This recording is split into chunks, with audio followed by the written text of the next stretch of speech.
Assalamualaikum teman-teman. Gimana hari ini? Apakah kalian sudah baca buku?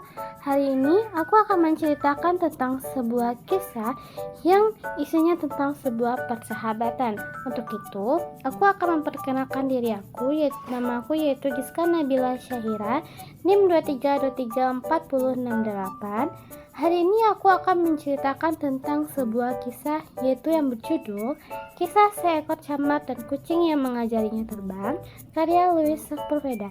Ayo teman-teman dengar ceritanya sampai habis ya. Suatu hari terdapat segerombolan burung camat yang sedang mengangkasa di atas mulut sungai Albert yang tersambung ke laut utara. Hari ini mereka sudah terbang selama 6 jam lebih tanpa jeda, sehingga mereka merasa perlu mengisi tenaga. Dan adakah cara yang lebih baik untuk itu selain berpesta pora menyantap ikan haring? Ketika mereka sedang makan, terdapat seekor camat betina berwarna perak bernama Kengah terkena tumpahan minyak bumi dari kapal tanker. Kengah terus mencoba untuk terbang. Setelah usaha yang cukup lama, sampailah ia di atas menara tinggi berhiaskan petunjuk mata angin. Santo Michael, pekik Kengah. Sayap-sayap Kengah tidak dapat lagi dikepakkan. Zorba, si kucing hitam gemuk besar, sedang asyik berjemur di balkon rumah. Ia ditinggal oleh bocah pemiliknya untuk pergi berlibur. Persis saat ia menengkurapkan badan, Zorbas mendengar dengungan. Ketika ia mendekat ke arah suara, ternyata itu adalah seekor camar. Tubuh camar itu berlapis cairan berbau berwarna gelap. Ternyata burung camar yang ditemukan oleh Zorbas tersebut adalah Kengah. Dengan kekuatan terakhir yang Kengah miliki, ternyata ia akan bertelur.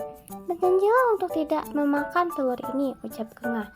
Berjanjilah untuk menjaga telur ini sampai menetas dan mengajarinya terbang, lanjut kata Kengah.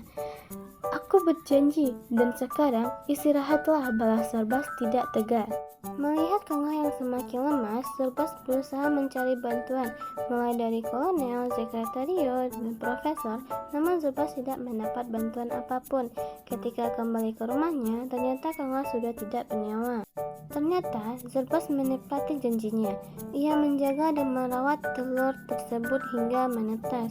Pada sore hari, ke-20 telur tersebut akhirnya menetas. Mami, cicit Pi tersebut.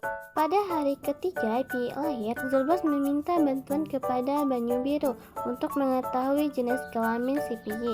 Demi capit kepiting, ini si camar betina yang cantik, seru Banyu Biru geli. Aku usulkan untuk menamainya Fortuna, kata kolonel.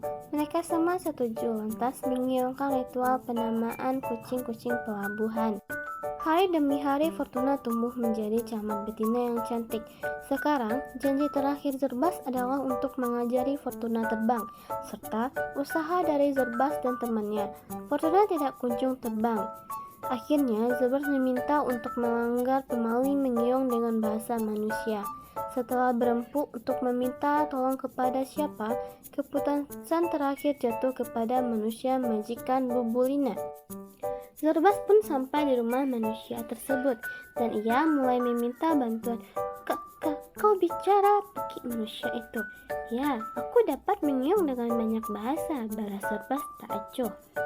Cukup lama berdiskusi, akhirnya manusia tersebut mau membantu Zorbas. Malam ini hujan lebat.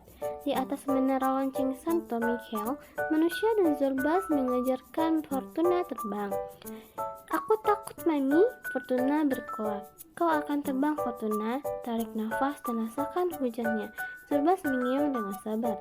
Terbang, terseru Zorbas sambil menjulurkan tangan dan menyentuh lembut Fortuna. Fortuna menghilang dari pandangan sambil menahan nafas.